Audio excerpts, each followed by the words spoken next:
Welcome to online classes DEO Nalgonda.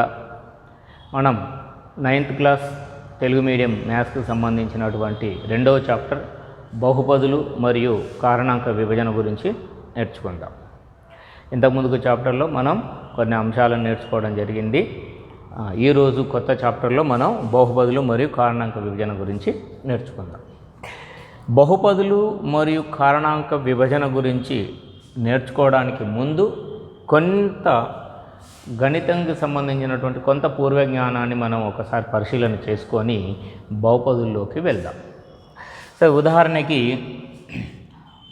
జనరల్గా మనం చూస్తే రామ్ అనేటటువంటి ఒక విద్యార్థి ఉన్నాడు, భూపాల్ అనేటటువంటి ఒక విద్యార్థి ఉన్నాడు. ఇద్దరు వ్యక్తులు ఉన్నారు. ఇతని దగ్గర 10 రూపీస్ ఉన్నాయి, ఇతని దగ్గర 8 రూపీస్ ఉన్నాయి. ఓకే, ఇక్కడ ఏమున్నది, ఇద్దరు వ్యక్తులు ఉన్నారు. ఇద్దరు వ్యక్తుల దగ్గర ఒక అతని దగ్గర 10 రూపాయలు ఉన్నవి, ఇంకొక దగ్గర 8 రూపాయలు ఉన్నాయి. ఇప్పుడు మనము వీళ్ళ దగ్గర ఉన్నటువంటి మొత్తముకు ఈ మొత్తమును గణిత రూపంలో రాయండి అని అన్నాం అనుకోండి. అప్పుడు ఏం రాస్తాం, మొత్తము అంటే ఈయన దగ్గర ఇక్కడ ఉన్నది మొత్తము అంటున్నాం కాబట్టి 10 + 8 అని రాస్తాం. అవును కదా? సో ఈ విధంగా రాస్తాం. ఇప్పుడు ఇది రాము దగ్గర ఎంత ఉందో మనకు తెలిసిపోయింది 10 అని, భూపాల్ దగ్గర ఎంత ఉందో తెలిసిపోయింది 8 అని. ఈ రెండు కలిపి వాళ్ళ దగ్గర మొత్తముకు అంటే మొత్తమును ఎలా రాస్తున్నామంటే గణిత రూపంలో 10 + 8 అనిగా రాస్తున్నాం. మొత్తం ఎంత అవుతుంది అనేది ఇక రాయాలి, మనం ఇంతవరకే రాస్తుంది. ఇలా రాసినటువంటి దీనిని మనము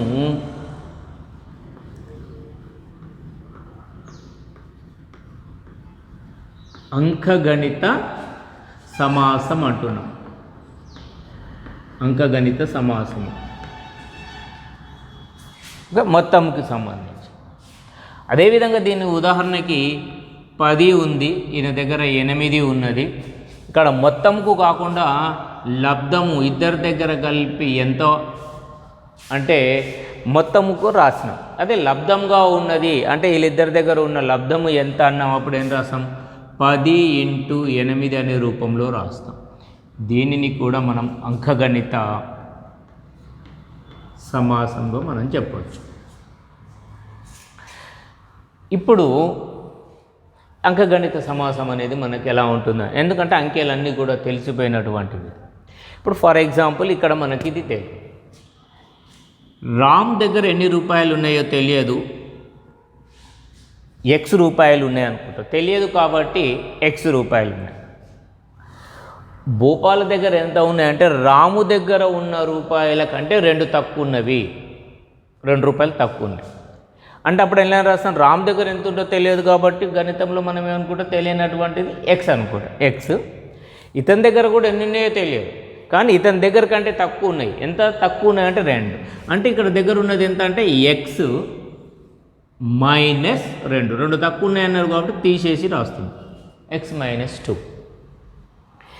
ఇప్పుడు దీనిని కూడా వీళ్ళిద్దరి దగ్గర ఉన్నటువంటి మొత్తము రూపంలో రాయండి అంటే ఏం రాస్తాం, X + మరి ఇది రాము దగ్గర ఉన్నది, ఇది దగ్గర ఉన్నది X - 2. ఇద్దరి దగ్గర ఉన్నటువంటి దాన్ని ఈ విధంగా రాస్తాం. ఇదే రాస్తే సింపుల్గా రాస్తే X + 2 X - 2 ఈ రెండు కలిపి 2X - 2 అంటాం. ఇంకా దీన్ని కామన్ తీసేసి రాస్తే 2X - 1 కూడా రాస్తాం. అంటే ఇదొక రూపం. ఇక్కడ ఈ రూపంలో ఉన్నటువంటి ఇది ఏదైతే ఉన్నదో ఇందులో మనకు తెలియనిది ఒక రాశి ఉంది, అదే చరరాశి X అని అంటున్నాము. తెలియని దాన్ని చరరాశి అంటాం, మనకు తెలుసు కాబట్టి ఆ విధం అంటాం అనేది మనకు తెలుసు, 2X - 2. సో ఇప్పుడు ఇలాంటి రూపంలో ఉన్న ఈ సమీకరణాన్ని ఏమంటున్నాము, బీజీయ సమాసం అంటున్నాం. బీజీయ సమాసం. ఓకే, సేమ్ అదేవిధంగా X రూపాయలు ఉన్నవి, ఇతని దగ్గర x-2 ఉన్నవి. ఇది మొత్తముకు రాసినాం కదా, దీనికి లబ్ధముగా రాయండి అన్నాం అనుకో, ఏం రాస్తాం, x ఇంటూ x-2 అని రాస్తాం. సో దీన్ని రాసినప్పుడు ఏమవుతుంది, దీన్ని x into x² minus 2x రూపంలో వస్తుంది.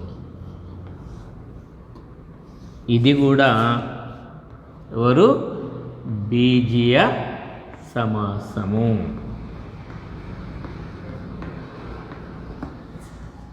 అంటే ఇక్కడ మనం అర్థం చేసుకోవాల్సింది ఏంటిది అంటే, అంకగణిత రూపంలో అయితేనేమో అన్నీ తెలిసి ఉంటవి, దాని ఆ రూపంలో రాసుకుంటూ అంకెలుగా ఉంటాయి కాబట్టి అది అంకగణిత రూపం అవుతుంది. ఎప్పుడైతే తెలియని అంశాలు ఉంటున్నాయో, ఒక చరరాశితో కూడుకొని ఉన్నటువంటివి ఏవైతున్నాయో అవి రాస్తే అవి బీజీయ సమాసాలు అవుతున్నాయి. ఓకే, ఇంకొకటి చూద్దాం. అంటే బీజీయ సమాసాలు ఈ రూపంలో, ఇది ఇంకా చాలా రూపాలుగా ఉంటుంది. అంటే ఇక్కడ మనం తీసుకున్నటువంటి దాన్ని బట్టి x² మైనస్ 2x అనేది వచ్చింది. ఇంకా వేరే చూద్దాం. ఓకే,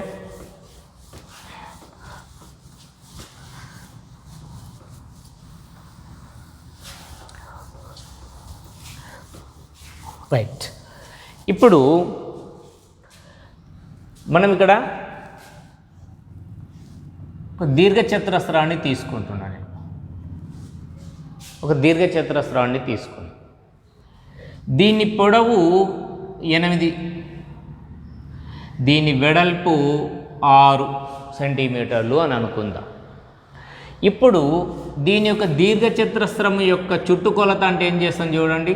దీర్ఘచతురస్రం యొక్క చుట్టుకొలత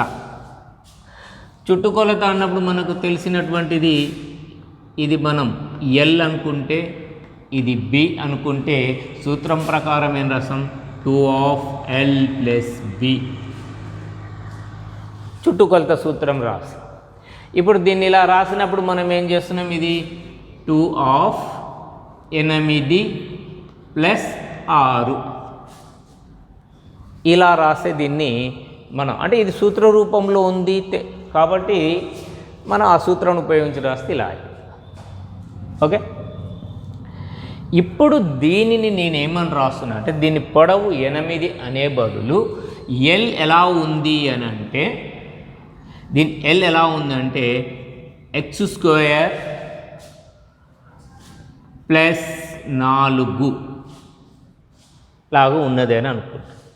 అంటే ఒక దీర్ఘచతురస్రం యొక్క పొడవు x² + 4, అంటే ఒక సంఖ్య యొక్క వర్గానికి అంటే 4 ఎక్కువ ఉన్నది అని అంటే.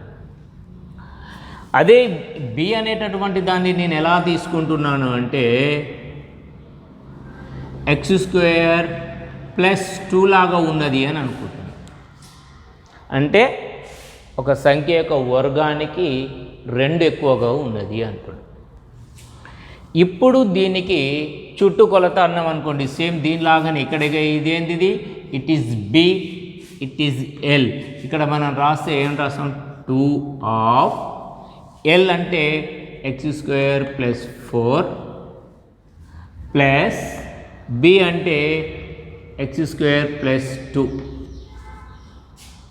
మనం దీన్ని సింప్లిఫై చేసుకున్నట్లంటే 2/,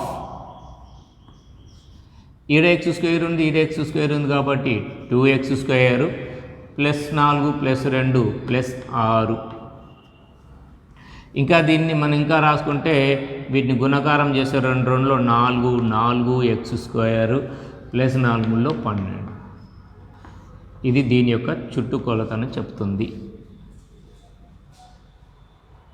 ఇప్పుడు చూడండి, ఇది బీజీయ సమాసం అయింది. అంకెల రూపంలో ఇస్తే ఇదేమో అంకగణిత రూపం అయింది. ఈ విధంగా రాస్తే దీన్ని బీజీయ సమాస రూపంలో అయింది. ఓకే, మనం కొన్ని ఉదాహరణలు చూసిన తర్వాత బహుపదుల్లోకి వెళ్దాం. ఇప్పుడు దీనికే నేను దీర్ఘచతురస్రం యొక్క చుట్టుకొలత కాకుండా దీర్ఘచతురస్రం యొక్క వైశాల్యము అన్నాను అనుకోండి. దీర్ఘచతురస్రం యొక్క వైశాల్యము అయితే మనకు తెలిసినది ఏంది, పొడవు ఇంటూ వెడల్పు. మొదటి ఉదాహరణ ప్రకారం తీసుకున్నాం అనుకోండి, పొడవు ఎంత ఉంది, 8, వెడల్పు ఎంత ఉంది, 6 ఉంది. ఓకే, 8 × 6గా రాస్తాం. రెండో ఎగ్జాంపుల్ ప్రకారం తీసుకుంటే అప్పుడేమవుతుంది, ఎల్ అంటే x² + 4 ఇంటూ b = ఎంత, x² + 2. దీనిని మనం రాసుకున్నట్లయితే x² × x² x⁴ plus x² + 2x² plus దీంతో చేస్తే 4 × x² + 4x² plus into plus plus 4 2 8. దీన్ని సింప్లిఫై చేసినట్లయితే x⁴ ప్లస్ 2x² ఇక్కడ 2x² ఉంది, ఇక్కడ 4x², మొత్తం కలిపి 6x². సజాతీయములను మనం కూడేసింది ప్లస్ 8. ఇప్పుడు ఇది చూడండి, ఇది కూడా బీజీయ సమాసంగా మారిపోయింది. అంటే బీజీయ సమాసాలు అనేటటువంటివి ఎక్కడి నుంచి వస్తున్నాయి అంటే అంకగణిత సమాసాల నుంచే వస్తున్నాయి. అంకగణితంలోనైతేనేమో అన్ని విలువలు తెలిసి ఉన్నట్టయితే దాన్ని మన రూపంలో రాసుకుంటే, అంటే మొత్తం అనే రూపంలో కానీ, లబ్ధం అనే రూపంలో కానీ, ఘన పరిమాణ రూపంలో ఏది విధంగానైనా మనం అడిగితే దాన్ని రాసుకుంటే అన్ని విలువలు తెలిసి వస్తేనేమో అంకగణిత సమాసం అంటున్నాం. అందులో ఏదైనా ఒక విలువ తెలియకపోతే వాటిని ఆ రూపంలోకి రాస్తే ఏర్పడేవే బీజీయ సమాసాలు. అంటే బీజీయ సమాసాలలో ఇక్కడ ఏంది, ఇందులో ఎక్స్ అనే విలువ ఎంతో మనకు తెలియదు, అంటే ఒక తెలియనిది ఉంది. తెలియనటువంటి దానిని మనం ఏమంటున్నాం అంటే చరరాశి అని అంటున్నాం. ఇక్కడ ఈ విధంగా చూస్తే ఇప్పుడు దీనిని కానీ ఇది కానీ, అంటే ఇక్కడ ఈ విధంగా బీజీయ సమాసాలు ఏర్పడడం అనేది మనం చూస్తున్నాం. ఈ బీజీయ సమాసాలలో ఈ బీజీయ సమాసాలలో ప్రత్యేకమైనటువంటి ఒక ధర్మాన్ని కలిగినటువంటి వాటినే బహుపదులు అంటాం. ఏంటిది అంటే ఆ ధర్మము రుణ ఘాతాంకము లేనటువంటి ఒక చరరాశి యొక్క సమ్మేళనంలో కానీ గుణకారంలో కానీ ఉన్నటువంటిది. అంటే ఇక్కడ ఏం చెప్తున్నాము అంటే ఒక చరరాశి తీసుకున్నప్పుడు దానికి రుణఘాతము లేకుండా ఉంటే, అంటే ఇప్పుడు మనం తీసుకున్నటువంటి బీజీయ సమాసాలన్నిటికీ ఘాతాంకాలు వచ్చినప్పుడు చూస్తే ఇప్పుడు x⁴ వచ్చింది, దాని ఘాతం 4 ధనాత్మకమే ఉంది. ఇంతకుముందుకు దాన్ని చూస్తే 4x² వచ్చింది, దాని ఘాతాంకం కూడా 4 ఉన్నది. ఇప్పుడు మనము మన టాపిక్లోకి వద్దాం.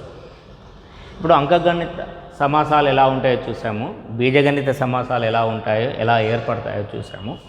ఇప్పుడు బీజీయ సమాసాలలో ఒక ప్రత్యేక ధర్మాన్ని పాటించినట్లయితే అవి బహుపదులుగా అవుతాయి. ఎలా అవుతాయి అనేటటువంటి చూద్దాం. ఉదాహరణకి ఎగ్జాంపుల్ ఒకటి చూడండి, 4x² + 5x - 2. దీన్ని చూడగానే మనకు ఇంతకుముందుకు నేర్చుకున్న దాని ప్రకారం ఇది ఒక బీజీయ సమాసం అవుతుంది. ఇక్కడికి వస్తే దీన్ని చూడండి, 2x² + 3/x - 5 అనేది ఇది ఒక బీజీయ సమాసం అవుతుంది. ఎగ్జాంపుల్ 1 బీజీయ సమాసమే, ఎగ్జాంపుల్ 2 కూడా బీజీయ సమాసమే. కానీ ఇది ఏమవుతుందంటే ఇది బీజీయ సమాసం అవుతుంది మరియు అండ్ బహుపది అని కూడా అంటాం. బహుపది ఇది మాత్రం కేవలం బీజీయ సమాసం మాత్రమే.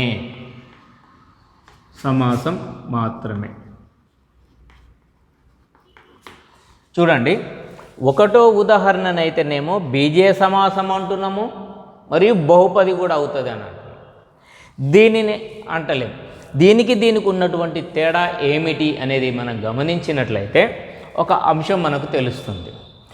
ఇక్కడ హారంలో ఒక చరరాశి ఉన్నది. హారంలో ఉన్నటువంటి దాన్ని మనం పైకి తీసుకొచ్చి రాసినట్లయితే, అంటే దీన్ని ఇలా రాస్తే ఏమని రాసి 2x² + 3 × x - 1 అని అంటాం. ఘాతాంక రూపాలలో ధర్మాల ప్రకారం రాసి -5 అంటాం. ఇక్కడ ఏమైంది, ఈ చరరాశి యొక్క ఘాతాంకము రుణము ఉంది. ఓకే, రుణము, రుణాత్మకంగా ఉన్నది, రుణాత్మకమైన సంఖ్య ఉన్నది. అందుకనే రుణాత్మకమైనటువంటి సంఖ్య దీనికి ఉన్నది కాబట్టి ఇది బీజీయ సమాసమే అవుతుంది తప్ప బహుపది కాదు. సో అందుకని ఇక్కడ చూద్దాం. ఇక బహుపది యొక్క నిర్వచనం చూడండి. ఇక్కడ బీజీయ సమాసములలో చరరాశుల యొక్క ఘాతాంకాలు, చరరాశుల యొక్క ఘాతాంకాలు అంటే ఇక్కడ చూడండి, ఇది బీజీయ సమాసం. ఈ బీజీయ సమాసంలో చరరాశి యొక్క ఘాతాంకాలు ఎలా ఉండాలి? రుణేతరము, రుణము ప్లస్ ఇతరము, రుణేతరము, రుణము ఇతరం అంటే రుణము కాకుండా ఇతరులు, రుణము కాకుండా ఇతరములు అంటే ఇండైరెక్ట్ ఏంటి? మైనస్ కాకుండానే రుణము కానటువంటిది అన్నట్టు. రుణేతరము అంటే రుణము కానటువంటి, రుణేతరము అంటున్నాం దాన్ని. రుణము కానటువంటి పూర్ణ సంఖ్యలైనప్పుడు ఎవరు? రుణము కానటువంటివి పూర్ణ సంఖ్యలు అయి ఉండాలి. ఎవరాలు? ఘాతాంకాలు. ఎవరి యొక్క ఘాతాంకాలు?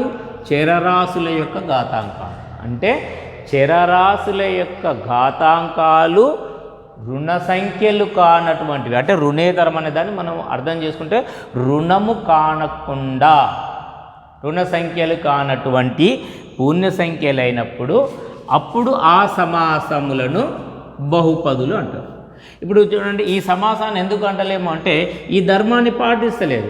ఇది చరరాశి ఉంది, దీని ఘాతం బాగానే ఉంది +2, కానీ దీని ఘాతాంకము మాత్రం రుణంలో ఉంది. మనం ఏమనుకున్నాం? రుణేతరము కావాలి, ఇది రుణములో ఉంది కాబట్టి ఇది ఇలాంటి సమాసాన్ని బహుపది అంటామంటే అనము. కాబట్టి ఇది బీజీయ సమాసం మాత్రమే అవుతుంది తప్ప బహుపది కాదు. సో ఇది బహుపది యొక్క నిర్వచనం. బహుపదుల యొక్క నిర్వచనం ఏంది? బీజీయ సమాసాలలో చరరాశుల యొక్క ఘాతాంకాలు రుణేతర పూర్ణ సంఖ్యలైనప్పుడు అలాంటి బీజీయ సమాసాలనే మళ్ళీ మనం ఏమనొచ్చు? బహుపదులు అని కూడా అనవచ్చు. ఇది ఈ కండిషన్. అంటే బీజీయ సమాసాలకి బహుపదులకు చిన్న తేడా. అందుకని ఏమంటున్నాము? బహుపదులన్నీ బీజీయ సమాసాలు అవుతాయి, కానీ బీజీయ సమాసాలన్నీ బహుపదులు కావు. అది దానికి ఉదాహరణ ఇదే. ఇది బీజీయ సమాసమే కానీ బహుపది కాదు. కానీ బహుపది అయినటువంటిది ప్రతిది కూడా బీజీయ సమాసం అవుతుంది. ఇప్పుడు ఈ బీజీయ సమాసాలలోనున్నటువంటి దాని ప్రత్యేకంగా మనం ఎప్పుడైతే బహుపదులుగా గుర్తించామో, ఇప్పుడు ఈ బహుపదులలో మనం చూసినట్లయితే ఈ బహుపదులలో మనకి ఏం కనిపిస్తున్నాయి అంటే కంపల్సరిగా చరరాశి ఉంటుంది అనేది తెలుస్తుంది. చరరాశి ఉంటుంది, స్థిర రాశి కూడా ఉంటుంది. అంటే బహుపదులలో బహుపది ఏదైనా ఒక బహుపది సమాసం ఉంది అంటే బహుపదిలో ప్రతి పదం ఎలా ఉంటుంది అంటే ప్రతి పదం ఎలా ఉంటుంది అంటే స్థిరరాశి ఇంటూ చరరాశి అంటే ఇలా ఉంటుంది. స్థిరరాశి చరరాశుల లబ్ధముతో ఉంటుంది ప్రతి బహుపదిలోని పదాలు. ఉదాహరణకు ఒక బహుపదిలో పదాలు ఒక 5 ఉన్నాయనుకోండి, ప్రతి పదంలో కూడా అదేమై ఉంటుంది? ఒక స్థిరరాశి ఉంటుంది, ఒక చరరాశితో ఉంటుంది. ఆ చరరాశికి ఘాతాంకం మాత్రం రుణము కాకుండా ఉంటుంది. ఈ విధంగా పదాలతో కూడుకున్నటువంటి దానిని ఏదైతే ఉందో దాన్ని మనం బహుపది అని అంటున్నాం. అంటే ప్రతి పదాన్ని మనం గుర్తుపెట్టుకుంటే ఇలా అంటే ఒక స్థిరరాశి ఉండాలి, ఒక చరరాశి ఉండాలి. గణితంలో మనం ఏం చేస్తున్నామంటే చరరాశి అనేటటువంటి దాన్ని ఎక్స్ వై జెడ్ అనేటటువంటి మామూలుగా పదాలతోటి మనం చూపించడం జరుగుతుంది. స్థిర రాశులు అనగానే మనము అంకెలను తీసుకుంటున్నాము, 2, 5, 6 ఇలాంటివి కూడా తీసుకొని రాస్తాం. ఉదాహరణకి ఒక బహుపదిలోని ఒక పదాన్ని రాయమన్నాడు అనుకోండి, ఈ విధానాన్ని అనుసరించి. అంటే నేను ఫర్ ఎగ్జాంపుల్ 5x అని రాశాను అనుకోండి, అదొక బహుపది. లేదా నేను -10x² అన్నాను అనుకోండి, ఇది కూడా ఒక బహుపది. ఇక్కడ మనం ఒక డౌట్ ఏమన్నా, ఇక్కడ 10కి మైనస్ ఉంది కదా, మరి ఇది బహుపది అవుతుందా అంటే బహుపది అవుతుంది. మనం అనుకున్న ధర్మం ప్రకారము చరరాశి యొక్క ఘాతాంకం రుణం ఉండొద్దు, కానీ ఇక్కడ ఇది కదా, కాబట్టి ఇది కూడా ఒక బహుపది. ఈ విధంగా మనం బహుపదిలో పదాలని ఈ విధంగా రాయొచ్చు. ఇట్లా ఒకటే కాదు, రకరకాలుగా రాసుకో. ఉదాహరణకి దీన్ని 4, ఇది కూడా ఒక బహుపది అవుతుంది. దీన్ని ఇలా రాశాను అనుకోండి, నేను ఒక 6 అని రాశాను అనుకోండి, ఒక బహుపది అవుతుంది. ఇక వీటి మనం ఇంకా దీని వివరణంలోకి వెళ్తే ఇంకా రాసే విధానాన్ని కూడా చూసుకుంటాం. ఇక్కడ ఏదైతే చరరాశికి ఒక స్థిర సంఖ్య ఉంటుందో ఆ స్థిర రాశిని చరరాశి యొక్క గుణకము అంటాం. అంటే x² స్థిర రాశి ఎవరు? -10. అంటే ఈ చరరాశి యొక్క గుణకం అంటే x² అనే x² చరరాశి యొక్క గుణకము ఎంత అంటే -10. అదేవిధంగా ఇక్కడ కూడా చూడండి, ఈ x అనే చరరాశి ఉంది. ఈ చరరాశి యొక్క గుణకం ఎంత అంటే 5. x చరరాశి యొక్క గుణకము ఎంత? 5. ఈ విధంగా అంటే ప్రతి పదము ఆ విధంగా ఉంటుంది. ప్రతి పదంకు కంపల్సరిగా గుణకము ఉంటుంది, ఒక చరరాశి ఉంటుంది, దానికి ఘాతాంక రూపంలో ఈ విధంగా ఉంటుంది. అయితే ఇక్కడ జనరల్గా రాసేటప్పుడు ఇప్పుడు చరరాశి విలువ రాసేటప్పుడు XYZ అనుకున్నాం. మరి గుణకంగా స్థిరరాశిని కూడా ఉన్నప్పుడు మరి స్థిరరాశిని మనము తెలియజేయనప్పుడు దానికి రాసేటప్పుడు స్థిరరాశి బదులుగా మనం ఏం వాడుకుంటామంటే ABC అనేటటువంటి కామన్గా గణితంలో మనం వాడుకుంటాం. అంటే స్థిరరాశుల బదులు ABCలు వాడుకొని చరరాశి బదులు XYZలతోటి కూడా మనము బహుపదులను రాయవచ్చు. ఫర్ ఎగ్జాంపుల్ ఇంకొక చరరాశి అంటే స్థిరరాశి చరరాశిని ఉపయోగించి ఒక బహుపదులను ఒక పదాన్ని రాశాను అనుకోండి. ఉదాహరణకి నేనేం రాయొచ్చు?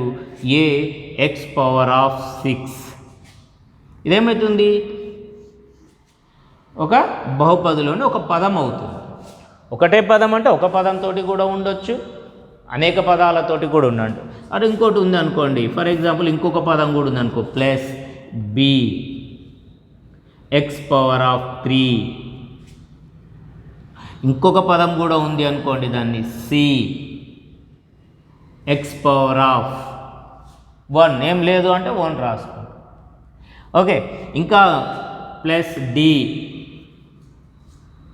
ఇలా రాశాను అనుకోండి. అంటే ఇదొక పదం, ఇదొక పదం, ఇదొక పదం, ఇదొక పదం.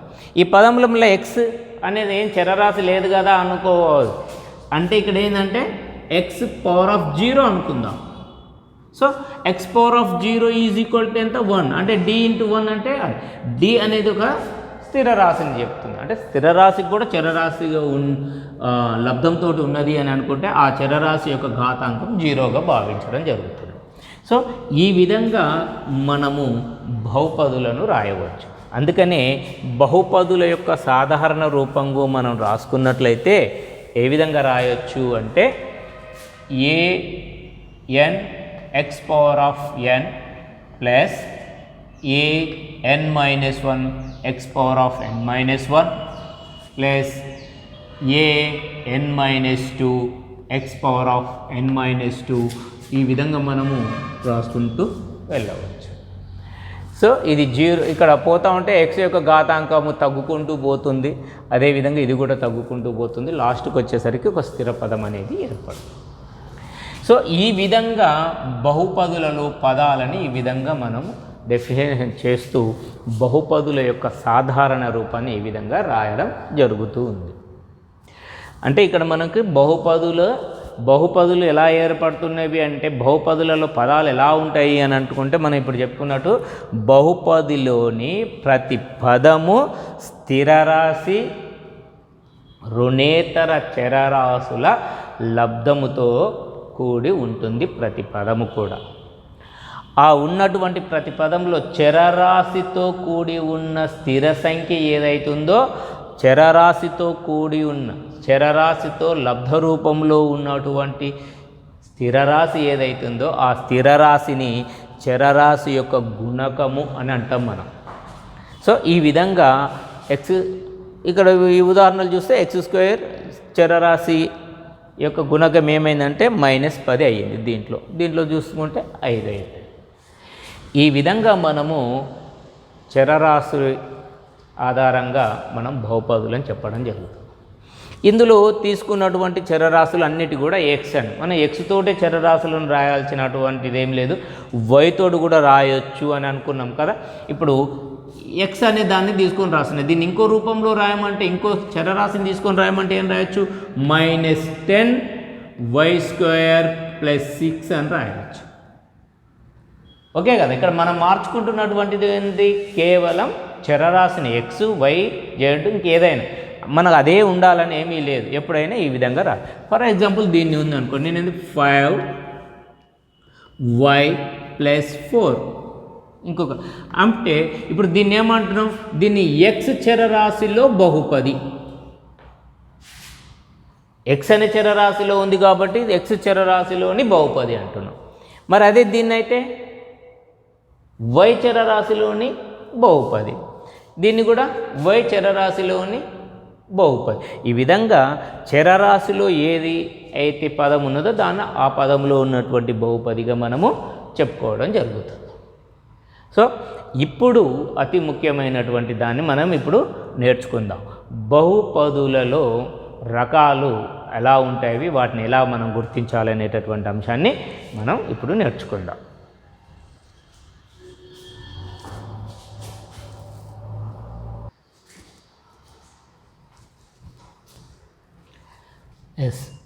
ఇప్పుడు మనము బహుపదులలో రకాలను తెలుసుకోవడానికి ముందు బహుపది యొక్క పరిమాణం గురించి నేర్చుకుందాం. బహుపది యొక్క పరిమాణాన్ని నేర్చుకుంటే బహుపదులలో రకాల్లోకి వెళ్దాం. ఫర్ ఎగ్జాంపుల్ ఇక్కడ ఉన్నటువంటి దాన్ని చూడండి. ఎగ్జాంపుల్ 1 3x⁶ + 6x³ - 7 ఇది ఒక బహుపది, ఇది ఒక బహుపది. ఎగ్జాంపుల్ 2 కూడా ఇది ఒక బహుపది. ఎగ్జాంపుల్ 3 ఇది ఒక బహుపది. ఇప్పుడు చూడండి ఇందులో ఎన్ని పదాలు ఉన్నాయి. ఎగ్జాంపుల్ 1లో ఇది ఒక పదము. ఎందుకు ఒక పదం అంటున్నాం అంటే ఒక్కసారి మళ్ళీ నిర్వచనం గుర్తుపెట్టుకోండి.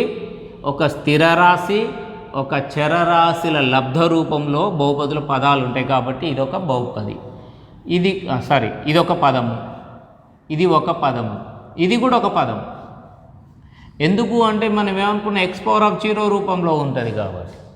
సో ఇలా 3 పదాలు ఉన్నాయి. ఈ 3 పదాలలో చరరాశి యొక్క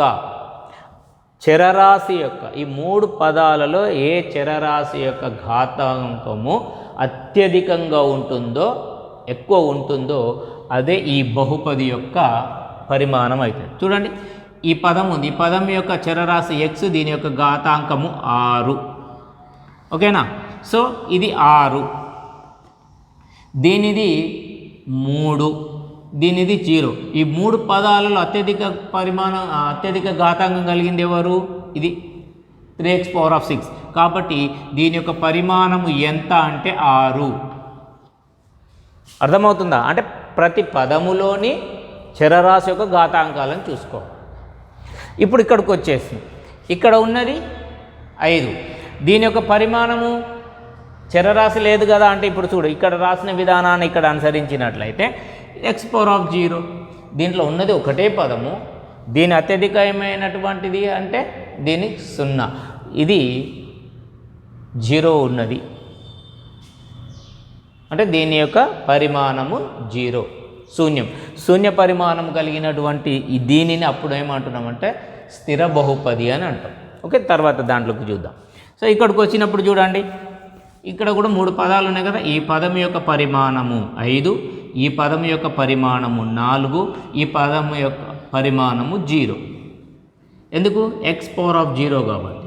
దీంట్లో x పరిమాణం 5, ఘాతాంకం 5 ఉంది కాబట్టి పరిమాణం 5. ఈ పదం యొక్క అది ఇక్కడ గుణకం లేదు అంటే అనుకోవచ్చునా మనం, ఇక్కడ 1 ఉన్నట్టే కదా, ఇక్కడ 1 ఉన్నట్టే కదా.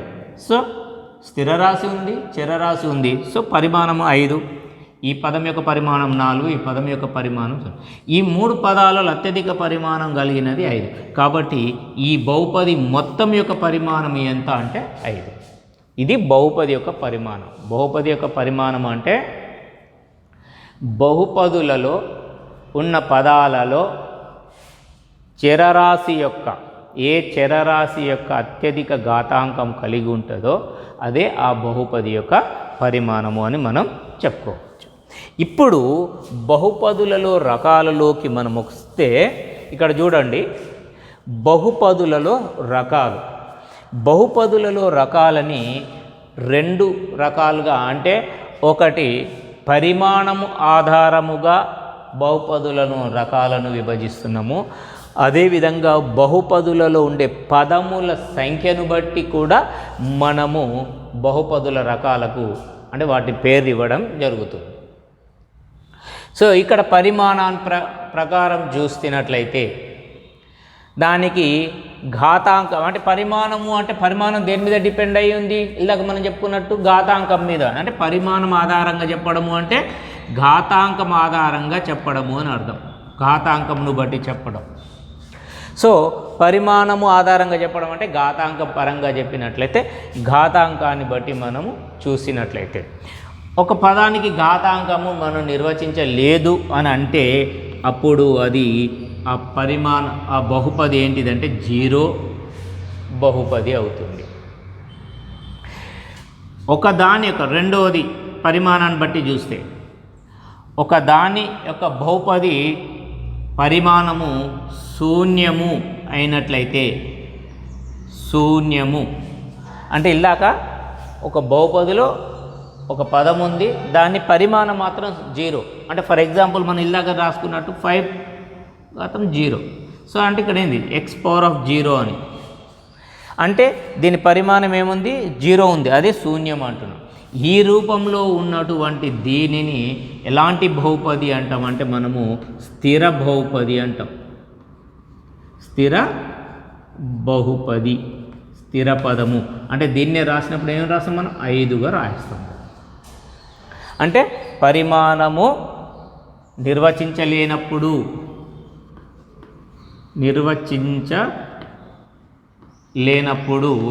దాన్ని మనం శూన్య బహుపది అంటున్నాం, 0తో చూపిస్తున్నాం. శూన్యమే పరిమాణంగా కలిగి ఉంటే దాన్ని స్థిర బహుపది అంటున్నాం. ఫర్ ఎగ్జాంపుల్ ఇలాంటి రూపంలో ఉన్నటువంటివి 5 కానీ 2 కానీ, ఓకే 1/2 అని కానీ, మన గుణకాలుగా స్థిర పదాలు గుణకాలుగా ఉండొచ్చు. చరరాశులు అనేవి హారంలో ఉండొద్దు కానీ సంఖ్యలు ఉండవచ్చు. కాబట్టి ఇలాంటివన్నీ కూడా శూన్య బహుపది అవుతాయి. అదేవిధంగా పరిమాణం 1 కలిగినటువంటిది, ఘాతాంకం 1 ఓకే, ఘాతాంకము 1 కలిగినటువంటిది అంటే ఫర్ ఎగ్జాంపుల్ ఇక్కడ మనం తీసుకుంటే 2x అని రాసినాం అనుకోండి. 2x వేస్తే దీని యొక్క ఘాతాంకం ఎంత? 1 ఉంది. సో ఇలాగా ఘాతాంకము 1 కలిగినటువంటి బహుపది ఏదైనా ఉన్నది అని అంటే దానిని మనము రేఖీయ బహుపది అని అంటాం. ఓకే, దీనికి ఇది స్థిర బహుపది. తర్వాత మనకు 1 పరిమాణము కలిగి ఉంటే దాన్ని రేఖీయ బహుపది అని అంటున్నాం. అదేవిధంగా ఘాతాంకం 2 ఉంది అని అనుకుందాం. ఘాతాంకము 2 ఉన్నది అని అనుకుంటే ఫర్ ఎగ్జాంపుల్ ఇక్కడ నేను -10x⁻² అన్నాను అనుకోండి. ఇక పదాలు ఉండవచ్చు, ఒక ఎగ్జాంపుల్గా మనం తీసుకుంటున్నాం. దీని ఘాతాంకం ఎంత ఉంది? 2 ఉంది. కాబట్టి దీని ఘాతాంకం 2 ఉంటే అలాంటి దాన్ని వర్గ బహుపది అంటున్నాం. వర్గ బహుపది బాగా గుర్తుపెట్టుకోవాలి. మనకి ఇవన్నీ కూడా ఇక ముందు ఉపయోగపడేటటువంటివన్నీ కూడా ఈ విధంగా వర్గ బహుపది అంట. అదేవిధంగా మనం చూస్తే ఘాతాంకము, ఓకే ఘాతాంకము మనకు 3 ఉన్నట్లయితే ఇక్కడ ఓకే ఘాతాంకము విడివిడిగా రాస్తే ఘాతాంకము 1 ఉన్నట్లు అయితే దానికి ఎగ్జాంపుల్గా తీసుకున్నట్లయితే మనము ఘాతాంకం 1 ఎగ్జాంపుల్గా తీసుకున్నట్లయితే 2x⁻1, దీనికి పేరు ఏంటిది అంటే రేఖీయము. అదేవిధంగా ఘాతాంకము 2 అయితే దానికి ఎగ్జాంపుల్గా మనం తీసుకున్నట్లయితే -10x² అనుకున్నట్లయితే దీన్ని వర్గ బహుపది అంటున్నాం. ఓకే, నెక్స్ట్ ఘాతాంకము 3 అయినట్లయితే ఫర్ ఎగ్జాంపుల్ నేను దీన్ని 6x³ + 2x అని రాశాను అనుకోండి. ఇందులో రెండు పదాలే ఉన్నాయి. దీని ఘాతాంకం అత్యధిక 3 ఉంది కాబట్టి ఇలా ఉన్నప్పుడు దీన్ని ఘన బహుపది అని అంటున్నాం. ఘన బహుపది. సో వర్గ బహుపది, ఘన బహుపది, రేఖీయ బహుపదిగా ఈ విధంగాది. ఇక 3 కానీ అంతకంటే ఎక్కువ ఉంటే దాని యొక్క n పరిమాణం, ఉదాహరణకి దాని ఘాతాంకము n అయినట్లయితే దాన్ని మన ఉదాహరణకి nx⁻n రూపంలో రాసుకున్నట్లయితే దీనిని n పరిమాణము గల బహుపది అంటాం. n పరిమాణ బహుపది, n పరిమాణ బహుపది. విధంగా బహుపదులలో రకాలని పరిమాణ ఆధారంగా చెప్తాము. పరిమాణము అంటే అది ఘాతాంకం అనే ఆ పదములలో ఘాతాంకాన్ని ఆధారంగా చేసుకొని చెప్పడం జరుగుతుంది. నిర్వచించలేనటువంటి ఘాతాంకము ఉంటే దాన్ని మనము శూన్య బహుపది అని, శూన్యమునే పరిమాణంగా కలిగి ఉంటే దాన్ని స్థిర బహుపది అని, ఘాతాంకము 1 ఉంటే పరిమాణం 1 ఉంటే దాన్ని రేఖీయ బహుపది అని, ఘాతాంకము 2 ఉంటే దాన్ని వర్గ బహుపది అని, ఘాతాంకము 3 ఉంటే దాన్ని ఘన బహుపది అని, ఘాతాంకము n ఉన్నట్లయితే n పరిమాణం గల బహుపది అని అంటాం. సో అదేవిధంగా ఇక్కడ మనము పదముల సంఖ్యను బట్టి మనం తీసుకున్నట్లయితే సింపుల్గా చెప్పుకోవచ్చు. ఒక పదము ఉంటే ఏకపద బహుపది. ఒకటే పదము ఒక పదము ఉంటే ఏక బహుపది. ఓకే, 2 పదములు ఉంటే 2 పదములు ఉంటే ద్విబహుపది. 2 పదములు ఉంటే ద్విబహుపది. ఓకే, 3 పదములు ఉంటే త్రిబహుపది. 4 ఉంటే అంతకంటే ఎక్కువ ఉంటే మనము బహుపది అని అంటాం. ఈ విధంగా బహుపదులలో రకాలకి పరిమాణాలను బట్టిగా మనం పేర్లు పెట్టుకుంటున్నాము. పదములని బట్టి కూడా, అందులో ఉండే పదముల సంఖ్యను బట్టి కూడా మనము వాటి యొక్క పేర్లను పెట్టుకోవడం జరుగుతుంది. ఏక బహుపది, ఓకే, పదములు ఉంటే 2 పదాలు ఉంటే ద్విబహుపది, 3 పదాలు ఉంటే త్రిబహుపది అని అంటున్నాం. ఈ విధంగా వీటికి పదాలు పెట్టుకోవడం జరుగుతుంది. ఇక్కడ ఇంకొక చిన్న విషయాన్ని కూడా మనం ఇప్పుడే ఇక్కడ నేర్చుకుంటే అయిపోతుంది. ఇప్పుడు ఉండే పరిమాణాన్ని బట్టి అందులో పరిపూర్ణంగా రాస్తే ఎన్ని పదాలు ఉండాలి అనే దాన్ని మనం గమనించుకున్నట్లయితే అందులో పదాలు తగ్గుకుంటూ పోతే చివరికి స్థిర పదం వచ్చేటట్టుగా రాస్తే అందులో కంప్లీట్ పదాలు ఉన్నట్టుగా మనం చెప్పుకోవచ్చు. ఓకే, అంటే ఫర్ ఎగ్జాంపుల్ ఇప్పుడు ఒక పదాన్ని తీసుకుందాం మనం.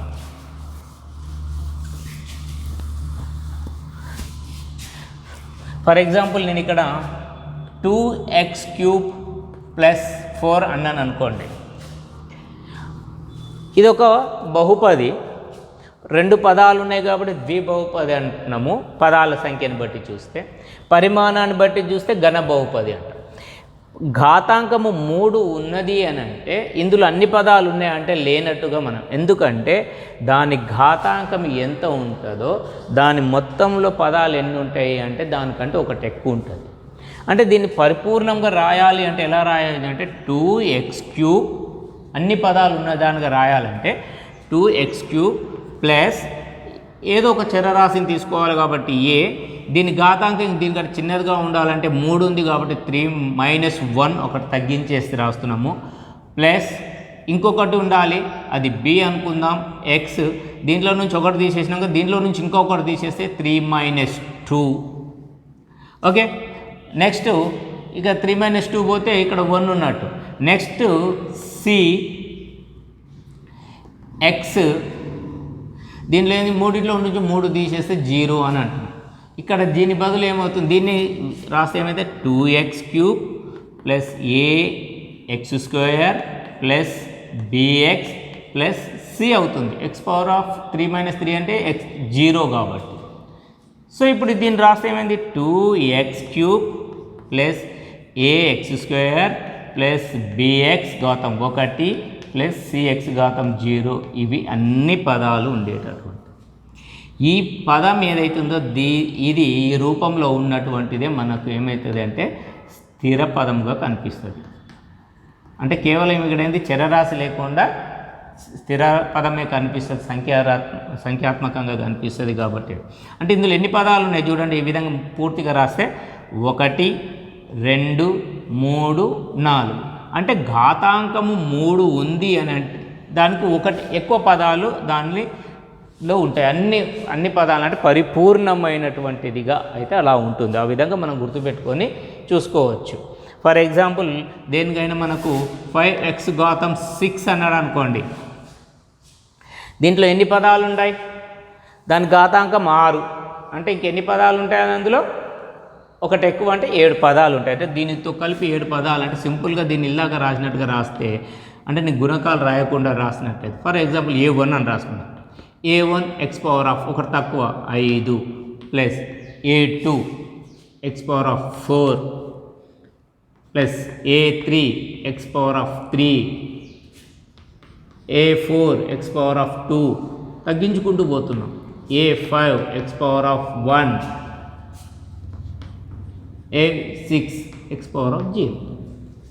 సో ఎన్ని పదాలైనాయి 1 2 3 4 5 6 7. దాని ఘాతాంకం ఎంత ఉంది 6 కాబట్టి ఇందులో పదాలు 7. ఈ విధంగా ఉంటే అది కంప్లీట్ అయినటువంటిది. అంటే ఇట్లా కూడా ఉండొచ్చు, అన్నీ ఉండాలని లేదు. 5x⁻6 plus 3x³ plus x plus 5 అని కూడా ఉండవచ్చు. అయినా దీన్ని ఘాతాంకం 6 ఉన్నది. అయితే కాకపోతే ఇందులో అన్ని పదాలు లేవుగా మనం భావిస్తాం, అన్నీ ఉండాల్సి వస్తాయి. ఇది ఎందుకు ఉపయోగపడుతుంది అని అంటే ఇక్కడ మనం గుర్తుపెట్టుకోవాల్సింది బహుపదులను భాగాహారము చేసేటప్పుడు మనకిచ్చిన బహుపదిని దేనైతే భాగారం చేయాలనుకుంటారో ఆ పదం ఇచ్చినప్పుడు అందులో అన్ని పదాలు ఉన్నాయా లేవా చూసుకొని భాగారం చేస్తే మనకి ఈజీగా ఉంటుంది. అందుకనే మనం ఈ రూపాన్ని అర్థం చేసుకోవడానికి ప్రయత్నం చేయాలి, లేకపోతే భాగారాలు చేయడం ఇబ్బందిగా ఉంటుంది. ఈ విధంగా బహుపది యొక్క పరిమాణాలను బట్టి వాటిని బహుపదిలో రకాలు చెప్పుకుంటున్నాము, అందులో పదాలను బట్టి కూడా చెప్పుకుంటున్నాము. ఈ పదాలను బట్టి మనము ఏకపది, ద్విపది, త్రిపది అంతకంటే ఎక్కువ ఉంటే మనం బహుపది అని అంటున్నాము. అదేవిధంగా పరిమాణాన్ని బట్టి చూస్తే మనము ఇంతకుముందుకు చెప్పుకున్నట్టు శూన్య బహుపది, స్థిర బహుపది, రేఖీయ బహుపది, వర్గ బహుపది, ఘన బహుపదులను కూడా మనం ఇందులో చూడడం జరిగింది. ఇప్పుడు నెక్స్ట్ మనం దీనికి సంబంధించినటువంటి దాన్ని మళ్ళీ ఇంకా కొన్ని ఉదాహరణల ద్వారా చూద్దాం.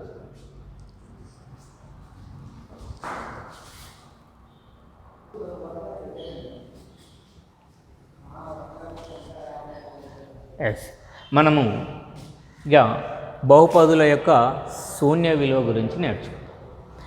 బహుపదుల యొక్క శూన్య విలువకు ఎగ్జాంపుల్ ఇక్కడ చూస్తున్నాము. మనం డైరెక్ట్గా దాన్ని చెప్పడం కంటే ఎగ్జాంపుల్ ద్వారా నేర్చుకోవడం కాస్త ఈజీగా ఉంటుంది.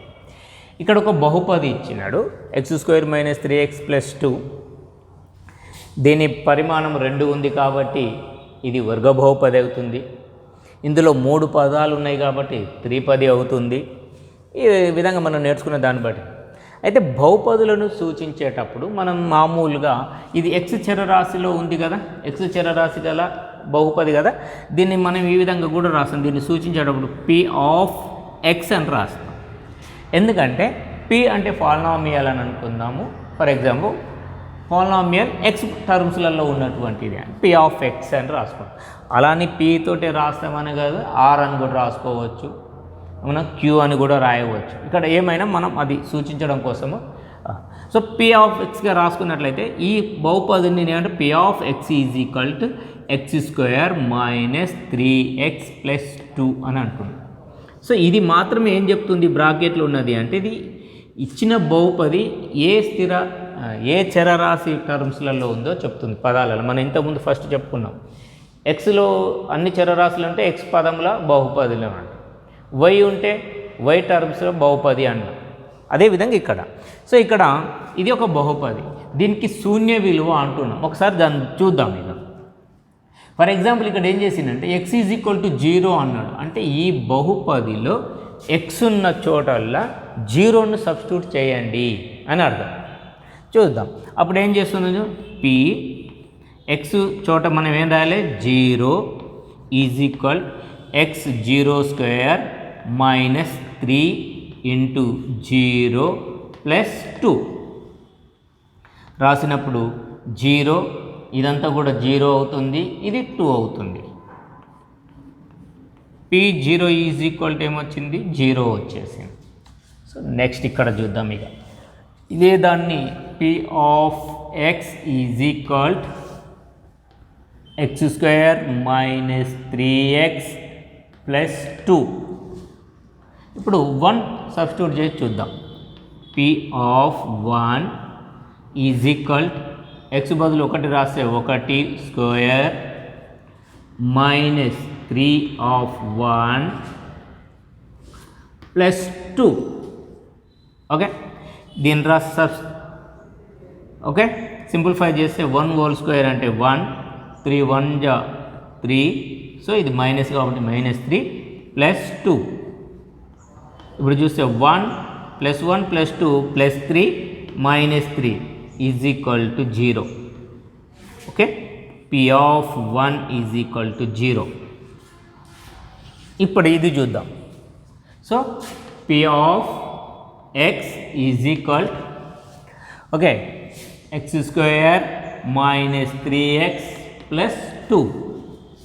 ఇప్పుడు 2 సబ్స్టిట్యూట్ చేస్తే P of 2 is equal to 2 whole square minus 3 of 2 plus 2 is equal to 4 whole square, 2 whole square అంటే 4, 3 2 6 ప్లస్ 2. సో ఇక్కడ 4 2 6 plus 6 minus 6 is equal to 0. అంటే P of minus 2 is equal to 0. ఇక్కడ మనం గమనించినట్లయితే x² minus 3x plus 2 అనే దాని యొక్క ఈ బహుపది యొక్క శూన్య విలువలు ఏంటివి అంటే చూడండి, x² మైనస్ 3x ప్లస్ 2 యొక్క శూన్య విలువ ఏంటిదంటే P ఆఫ్ 1 P ఆఫ్ 2, లేదా దీనిని ఇంకే విధంగా చెప్పవచ్చు, x is equal to 0, x is equal to 0, x is equal to 2 అనేవి దీని యొక్క శూన్య విలువలు అని చెప్పవచ్చు. మరి ఇది శూన్య విలువ కాదు, ఇది ఇందాక చెప్పాను x ఈజ్ ఈక్వల్ టు 0 కాదు, x is equal to 1, x is equal to 2లు ఈ రెండు కూడా ఈ బహుపది యొక్క శూన్య విలువలు. అంటే ఈ బహుపది యొక్క శూన్య విలువ ఇది ఈ రెండు కూడా ఏమైతే ఈ బహుపదికి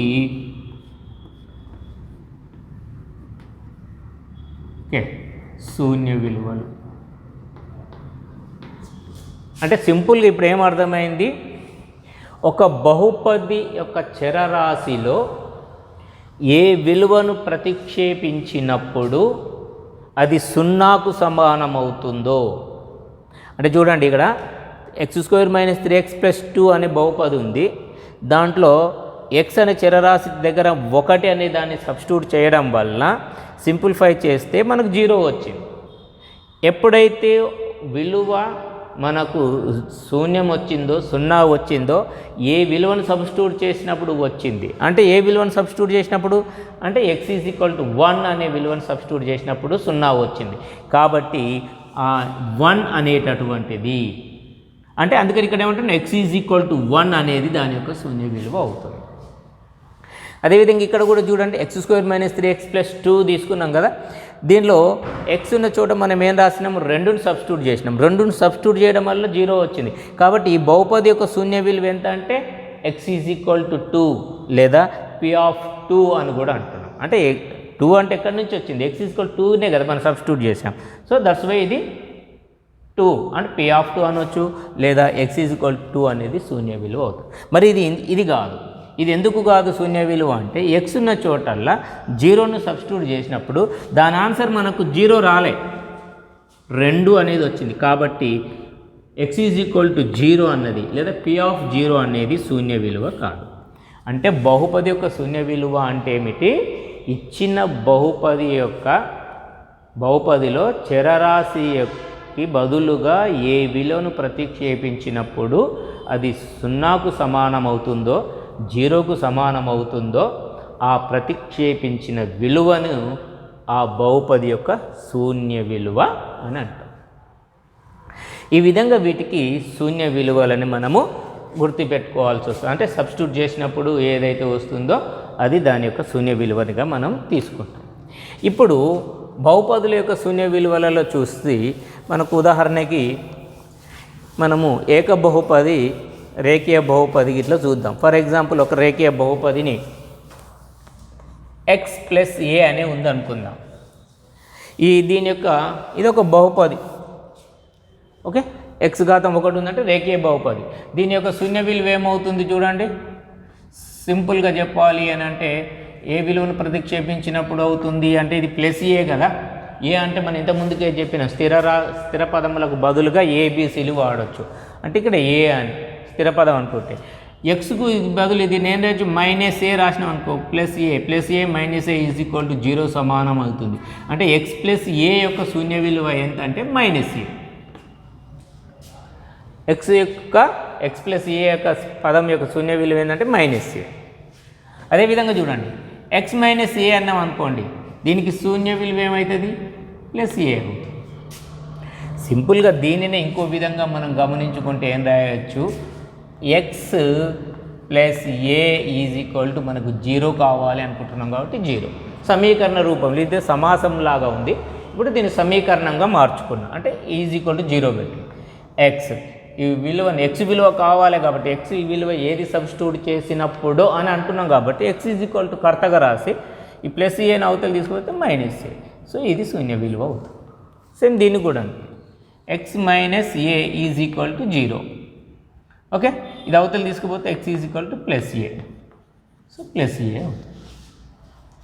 దీని ఆధారంగా చేసుకొని మనం చెప్పొచ్చు. ఉదాహరణకి ఇట్లా ఒకటి ఇచ్చింది అనుకోండి, 3x - 2 అనేది ఒక రేఖీయ బహుపది లేదా ద్విబహుపది ఇచ్చింది. దీన్ని రాసినాము, దీని యొక్క శూన్య విలువ చెప్పుకోవాలి అని అంటే మనం ఇంతకు ముందుకు చెప్పుకున్నట్టు దాని ప్రకారం రాసే 3x - 2 దీన్ని సమీకరణ రూపంలోకి మార్చుకుంటున్నా. ఈజ్ ఈక్వల్ టు 0కు సమానమయ్యేటట్టుగా సమీకరణ రూపంలో రాసుకున్నా. 3x ఈ -2 అవతలికి పోయింది కాబట్టి +2 అయింది. మనకు x విలువ కావాలి కాబట్టి xకు 3 అనే గుణకం ఉంది కాబట్టి గుణకారంలో ఉంది కాబట్టి అవతలికి పోతే x ఈజ్ ఈక్వల్ టు 2 ఇది /3 అవుతుంది. So x is equal to 2/3 అనేది దీని యొక్క శూన్య విలువ. సో 2/3. ఈ విధంగా మనము వాటి యొక్క శూన్య విలువలని రాయాల్సి ఉంటుంది, రాసుకోవడానికి ఈజీగా ఉంటుంది. ఒకవేళ 2x + 5 అన్నారు అనుకోండి, సింపుల్గా ఏం చేస్తాం, ప్లస్లో ఉంది కాబట్టి మైనస్ అవుతుంది, ఇది గుణకారంలో ఉంది -5/2. ఈ విధంగా బహుపది యొక్క శూన్య విలువలని మనం చెప్పుకోవచ్చు. ఇప్పుడు బహుపదుల యొక్క శూన్య విలువలని నేర్చుకున్నాం కదా. ఇప్పుడు బహుపదుల యొక్క భాగాహారము మనం చూద్దాం. బహుపదులను భాగాహారం చేయడం, మామూలు సంఖ్యలను బహుపదుల భాగాహారం,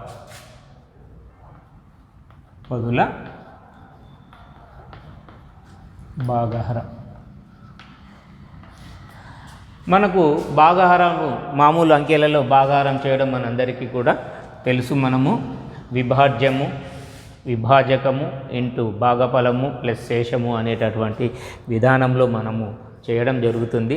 ఆ అంకెలని మనము అంకె రూపంలో భాగాహారం చేయడం ఈజీగా తెలుస్తుంది. ఇప్పుడు బహుపదుల భాగాహారము చేయడం ఎలాగో మనము ఒక లెక్కని ఉదాహరణ ద్వారా చూద్దాము. మనకి ఎక్సర్సైజ్లో ఉన్నటువంటి లెక్క ఇది. F of x is equal to okay is equal to మనకి లెక్క చూసుకున్నట్లయితే ఎక్స్ ఘాతం 4 మైనస్ 3x² ప్లస్ 4ను divided by x minus 2. Okay, ఇది ఒక బహుపది. ఎక్స్ ఘాతం 4 మైనస్ 3x² ప్లస్ 4 అనే బహుపదిని x మైనస్ 2 అనే బహుపది చేత భాగాహారం చేయాలి. ఓకే, ఇక్కడ ఈ విధంగా భాగాహారం చేయాలి. ఇది విభాజ్యం అవుతుంది, అది విభాజకం అవుతుంది. ఓకే, ఇది విభాజకం, ఇది విభాజ్యం. మనం ఇప్పుడు భాగఫలమును శేషమును కనుక్కోవాలి. ఇక్కడ వచ్చినప్పుడు మనం ఇంతకుముందుకే చెప్పుకున్నాము, పరిపూర్ణమైనటువంటి పదాలు అన్నీ ఉన్నాయా లేవో చూసుకోవాలి అని. ఇందులోకి వస్తే మనకి దీన్ని చేయాల్సింది కదా. ఎక్స్ ఘాతం 4 మైనస్ 3x² ప్లస్ 4 ఇది వాడిచ్చినట్టు. దీని ఘాతాంకం ఎంత ఉంది అంటే 4 ఉంది. 4 ఉంది అంటే దీంట్లో ఎన్ని పదాలు ఉండాలి? 5 పదాలు ఉండాలి. మరి ఉన్న పదాలు ఎన్ని? 1 2 3 పదాలే ఉన్నాయి. 5 పదాలకు 3 పదాలే ఉన్నాయి. మనకి ఇంకా 2 పదాలు ఉన్నాయి. అందుకనే పరిపూర్ణంగా పదాలన్నీ ఉంటేనే మనం భాగాహారం చేయడంలో మనకు కాస్త ఈజీగా ఉంటుంది. అందుకని నేను ఈ ప్రాబ్లం తీసుకోవడం జరుగుతుంది. అన్నీ ఉన్నాయి వాటిని కూడా చూసి మనం ప్రాక్టీస్ చేయండి. సో ఇలా తక్కువ ఉన్నటువంటి దాని గురించి చూస్తే x⁴ x⁴ తర్వాత తక్కువ ఉండాలి అంటే x³ ఉండాలి. ఓకే, x³ తర్వాత స్క్వేర్ ఉండాలి. స్క్వేర్ ఉన్న పదం ఇక్కడ ఉంది కాబట్టి ఈ పదాన్ని రాసుకుంటే మైనస్ 3x². ఓకే, స్క్వేర్ తర్వాత ఉండాలి x పదం ఉండాలి. x పదం ఉందా? లేదు. సో దీన్ని మనము x⁴1గా ఒక పదాన్ని తీసుకుందాం. ప్లస్ x⁴0 ఉండాలి. 0 బదులు ఇది 4 ఉంది కాబట్టి +4. ఇక్కడ దీనికి గుణకంగా మనం ఏం తీసుకోవాలంటే 1 అనుకో. ఎప్పుడే కానీ 0 తీసుకోకూడదు. 0 తీసుకుంటే 0 ఇంటూ సంథింగ్ ఇస్ 0 అవుతుంది కాబట్టి దీని గుణకం 1గా తీసుకుందాం. సో అప్పుడు ఇది ఏమవుతుందంటే ఇక్కడ ప్లస్ పెట్టుకుందాం. సో ఇక్కడ కూడా అంతే +1. అంటే ఇక్కడ ఏం చేసినాము? లేని పదాల చోటులో మనం 2 x³ టర్మ్ అనేది లేకపోతే x³ టర్మ్ను రాసుకున్నాము. x⁴1 అనే టర్మ్ లేకపోతే x⁴ టర్మ్ను కూడా రాసుకోవడం జరిగింది. అలా రాసుకుంటే ఇది పరిపూర్ణంగా ఉంటుంది. అయితే వీటి గుణకాలు ఎప్పుడు కూడా ఏమి ఉండాలి? 1గా తీసుకోవాలి. దీని వలన దీని యొక్క ఉద్దేశంలో ఇలాంటి అవైతే మనము గుణకాలుగా 1గా తీసుకున్నప్పుడు ఇవి మనకు వీటిని ప్రతిబింబిస్తాయి కాబట్టి వీటి యొక్క గుణకములు 0గా తీసుకున్నాం. ఓకే, ఇలాగా వద్దనగానే 0గా తీసుకోవాలి. 0గా తీసుకున్నప్పుడు ఏమవుతుంది? 0 ఇంటూ సంథింగ్ 0 అయితే ఇదంతా 0గా అయిపోతుంది. ఇది కూడా 0 అవుతుంది. అంటే సేమ్ ఇదే రూపంలో ఉంటుంది. కానీ మనకు చూడడానికి మాత్రమే ఈ విధంగా మనకి ఇది కనిపిస్తుంది. అన్ని పదాలు ఉన్న దానిలాగా మనం ఇవి తీసుకోవాల్సి ఉంటుంది. సో ఇప్పుడు ఈ విధంగా తీసుకున్న తర్వాత x⁴ plus 0x³ minus 3x² plus 0x⁴1 plus 4. ఘాతాంకం 1 రాయకుండా 1 ఈ విధంగా రాసుకుంటే విభాజ్యం భాగాహారం చేస్తున్నాము. ఓకే, ఈ విధంగా భాగాహారం చేయాలి. దేంతో చేయాలి? x మైనస్ 2తో చేయాలి. x మైనస్ 2తో చేయాలి. మామూలుగా భాగాహారం అంకెలు ఉన్నట్లయితే ఏ ఏకంలో పోతుందో చూసి చేసుకుంటాం.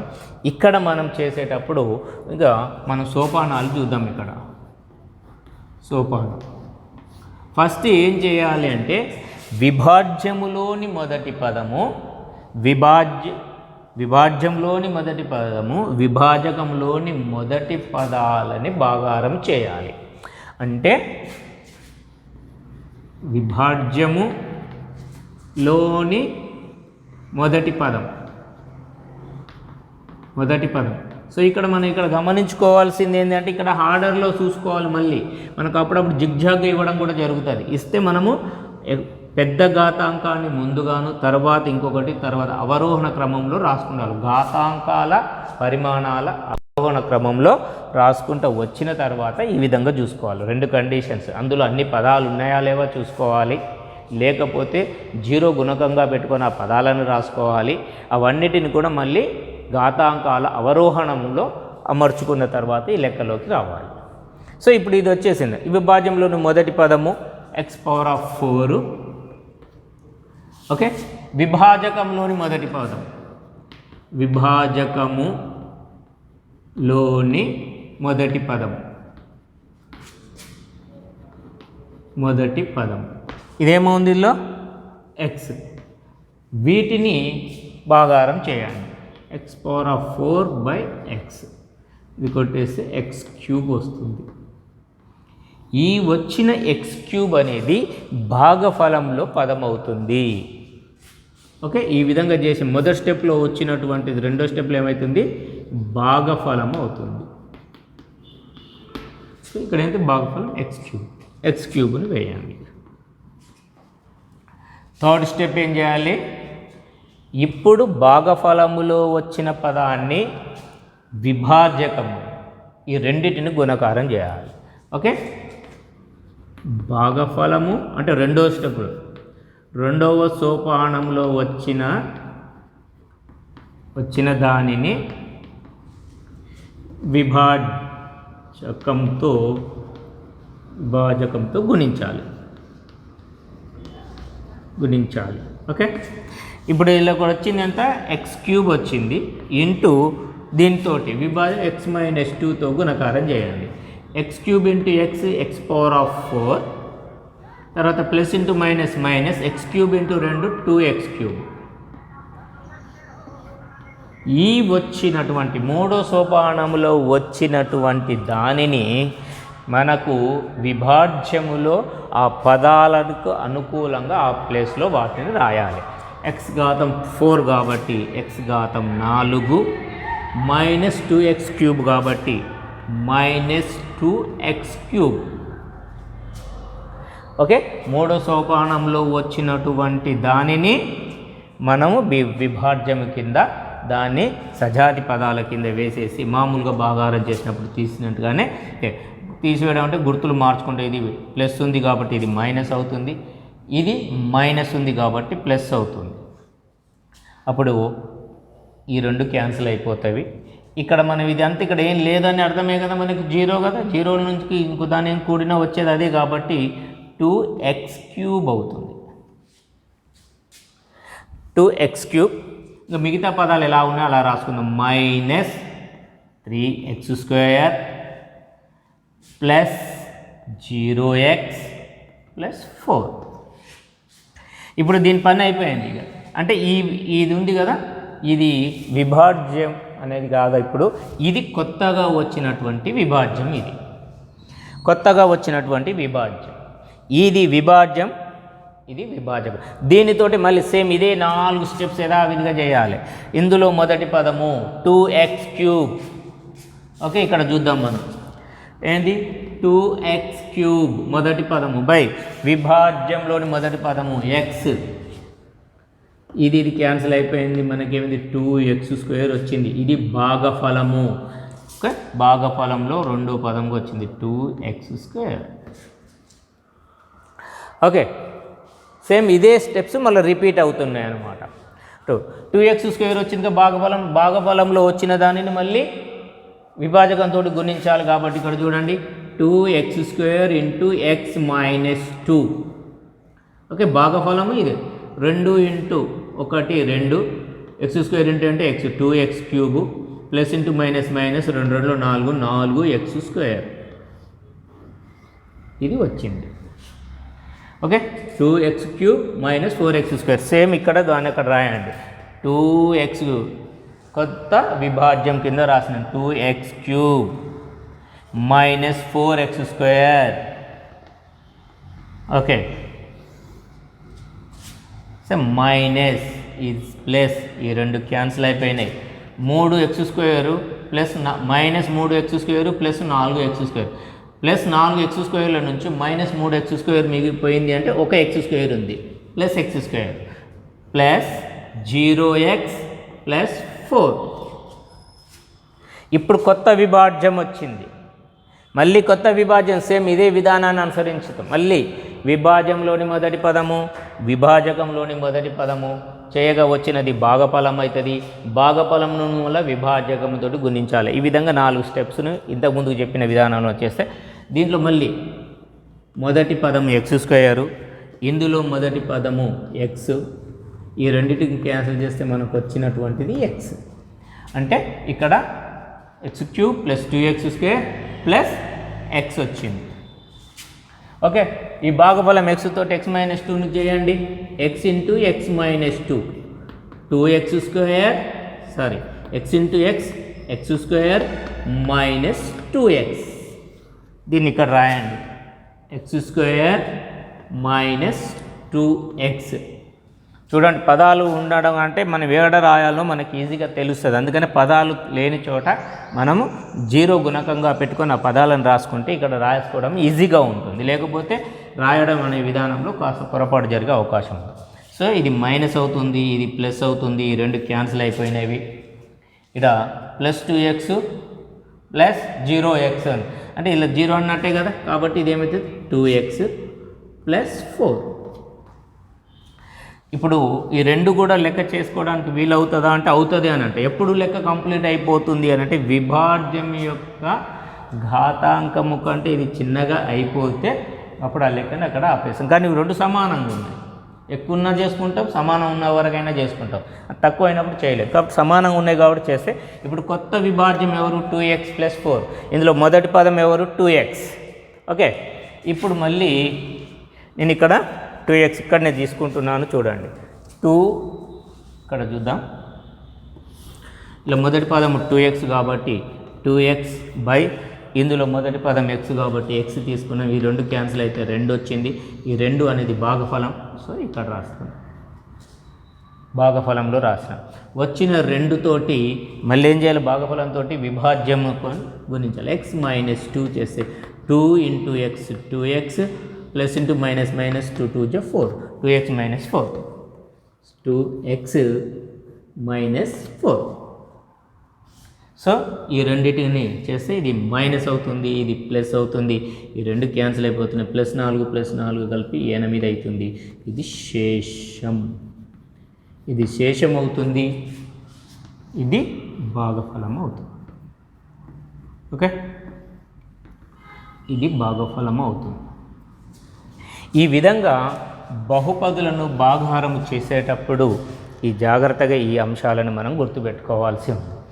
ఏం లేదు, ఫస్ట్ స్టెప్ మనం ఏం చేయాలి, ఇచ్చిన దేన్నైతే భాగాహారం చేయాలో అందులో అన్ని ఘాతాంకం ప్రకారం అన్ని పదాలు ఉన్నాయా లేవా చూసుకోవాలి. ఉంటే వాటిని ఘాతాంకాల అవరోహణ పద్ధతులు అమర్చుకోవాలి. ఒకవేళ లేకపోతే లేని పదాలు ఏవైతే ఉన్నాయో ఆ పదాలకు 0 గుణకంగా పెట్టుకొని ఆ టర్మ్స్లో దాని యొక్క ఘాతాంకం రాసుకుని ఆ పదాలను కంప్లీట్ చేసుకోవాలి. ఆ తర్వాత భాగించే విధానంలోకి వస్తే సోపానాలు. ఫస్ట్ విభాజ్యంలోని మొదటి పదము విభాజకంలోని మొదటి పదాన్ని భాగాహారం చేయాలి. ఆ వచ్చిన పదము భాగఫలంలో పదం అవుతుంది. ఆ భాగఫలంలోకి వచ్చిన పదాన్ని మళ్ళీ విభాజకంతో గుణించాలి. ఆ వచ్చినటువంటి ఆన్సర్ని విభాజ్యంలోని ఆ సజాతి పదాల దగ్గర వాటి కింద వేసి వాటిని మనము సింప్లిఫై చేయాలి. అప్పుడు మళ్ళీ ఒక కొత్త విభాజ్యం వస్తుంది. మళ్ళీ కొత్త విభాజ్యం వచ్చినప్పుడు మళ్ళీ అదే పద్ధతి. మొదటి విభాజ్యంలోని మొదటి పదము విభాజకంలోని మొదటి పదాన్ని భాగించి వచ్చినటువంటి దానిని భాగఫలంలో రాసి ఆ భాగఫలంలో రాసినటువంటి దాన్ని మళ్ళీ విభాజకంతో గుణించి మళ్ళీ వచ్చినటువంటి ఆన్సర్ కొత్త విభాజ్యం కింద వేసి మనం దాన్ని సింప్లిఫై చేస్తూ ఇట్లా ఎంతవరకైనా మనం చేసుకొని వెళ్ళవచ్చు. ఆ లెక్క కంప్లీట్ చేసుకోవడానికి అవకాశం ఉన్నంత వరకు. సో ఈ విధంగా బహుపదుల యొక్క భాగాహారాలని మనం కంప్లీట్ చేసుకోవచ్చు. ఇది ఎక్సర్సైజ్లో ఉన్నటువంటి లెక్కనే నేను ఉదాహరణగా తీసుకొని చెప్పడం జరిగింది. మీరు అందులో ఉన్నటువంటి లెక్కలను మరి కొన్నిటిని చూడండి. నెక్స్ట్ క్లాస్లో మనం వచ్చినప్పుడు శేష సిద్ధాంతాన్ని మనము మరియు కారణాంక సిద్ధాంతాన్ని రెండింటిని కూడా నేర్చుకుందాం. దీనితో ఆధారంగా దానికి లింక్ అయి ఉన్నటువంటిదిగా ఉంటుంది. సో ఈ విధంగా మనము ఈ సోపానాలు గుర్తుపెట్టుకోవాలి. 1 2 3 4 ఈ 4 సోపానాలే ప్రతిసారి రిపీట్ అవుతుంటాయి. కొత్త విభాజ్యం వచ్చినప్పుడల్లా మళ్ళీ ఈ పద్ధతిని అనుసరించి భాగాహారం చేసుకోవడానికి వీలవుతుంది. సో బహుపదులు అనేటటువంటి కాన్సెప్ట్ ఈరోజు మనము బహుపదులను రకాలు, వాటి పరిమాణాలను బట్టి పేర్లు, పదాలను బట్టి పేర్లు ఎలా పెడతామన్నాము. బీజీయ సమాసాలు ఎప్పుడు బహుపదులు అయితే చూసాము. అంకగణిత సమాసాలు బీజీయ సమాసాలు ఎప్పుడైతాయో కూడా మనం చూడడం జరిగింది. ఇవన్నిటినీ మనం 1-2 సార్లు వాటిని జాగ్రత్తగా గమనిస్తే ఇందులో ఉన్నటువంటి లెక్కలను ఈజీగా మనం చేసుకోవచ్చు. నెక్స్ట్ క్లాస్లో మనం వచ్చినప్పుడు ఇంకా కొన్ని అంశాలని నేర్చుకుందాం. అంతవరకు సెలవు.